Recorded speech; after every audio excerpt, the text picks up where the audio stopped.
Welcome to my YouTube channel, Abesheng.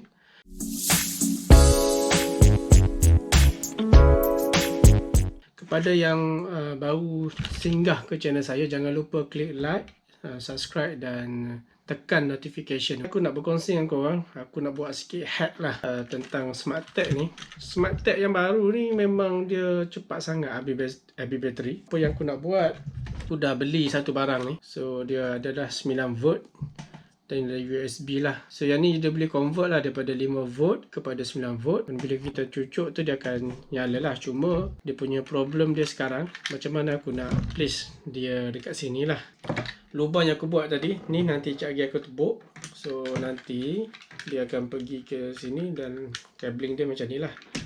So yang benda ni basically kau boleh ambil kayu lah ataupun polystyrene yang kau potong 4 segi ke. So boleh lah untuk tahan ni daripada tercabut.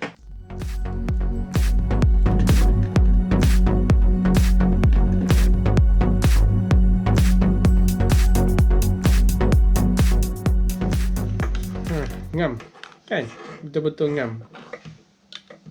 Dah cantik dah, tengok ni. So ni bahagian yang aku tebuk tadi. So hidup bateri high, okey lah kan, boleh detect. Sekali lagi, nampak tak, boleh baca tak? Okey, high, bateri high.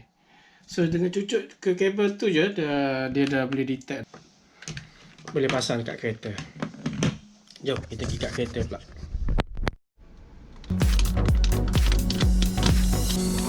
Okey, nak masukkan ni pun challenging juga. So apa yang aku cadangkan, yang bahagian ni kalau letak kat sini, so apa yang akan dia berlaku, dia akan pegang benda ni, kemudian kau tolak dia masuk dalam.